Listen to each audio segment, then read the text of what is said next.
You come on down these parts, fellow. You start telling people their business and insulting their race.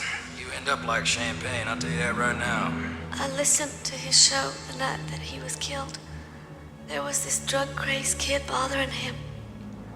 When people smoke that crack stuff, they go berserk, you know. I hope they catch that kid. But they ought to listen to that show. He was on the edge. I didn't think he was going to get shot or anything, but that show was strange. I mean, I got to be on his show, you know, like the last day. That was his last show, you know. I feel kind of like my whole life is different, you know. Like I'm kind of blessed, but kind of like I told Barry, you know. I mean, hey, life is just kind of like a big party thrown by God, and I'm the new Toastmaster, Bear.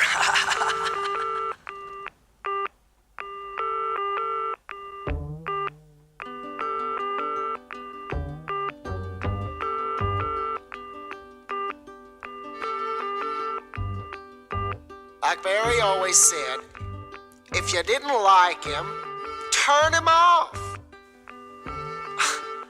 They didn't have to kill him. Now, I think that young boy that had come in here on the show, I think he did it. Now, I tell you how I feel about it. I think that if you steal something, they ought to cut your hands off. If you rape somebody, they ought to cut you know what off. That's just, I think they ought to kill him. I never called him. He took that man's life. And now I'm sorry. He never even hung up on me. I miss him. You know how when you have a cast on your arm and they cut it off and you miss having it. You know, he was like a cast on my arm.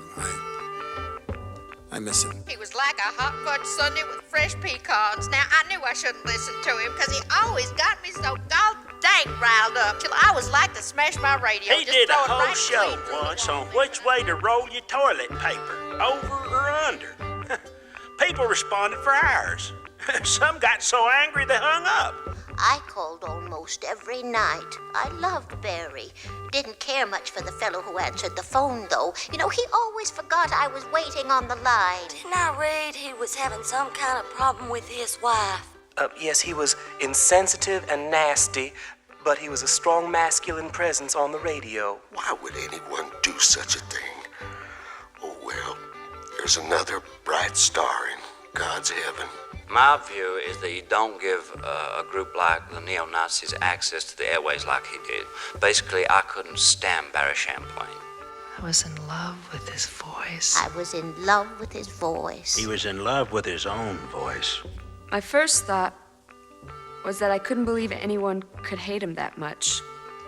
Disagree or dislike, but not hate him, not kill him.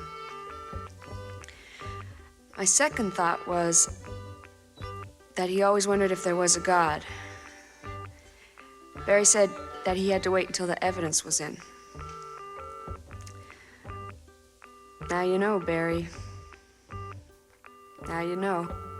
Now we know that whatever the law says, it speaks to those who are under the law so that every mouth may be stopped and the whole world may be held accountable to God. The world is crazy, crazy. Barry was rude, but he was a funny guy too. He insulted my muffin when I called, but that is why we have freedom of speech. I hope that when they remember Barry, they remember what he said and not the style in which he said it. It was karmic. You just can't put out that much bad karma without it coming back at you. Barry and I worked together for over 7 years. And whenever you threatened him over the air, man, he'd stick it right back in your face. It was like his dick was flapping in the wing, and he'd like to see if he could get an erection. The guy had a little dick, but he liked to flap it out there. And then they cut it off, and now he's dead. I don't know if you understand that analogy, but it's the clearest one I can make.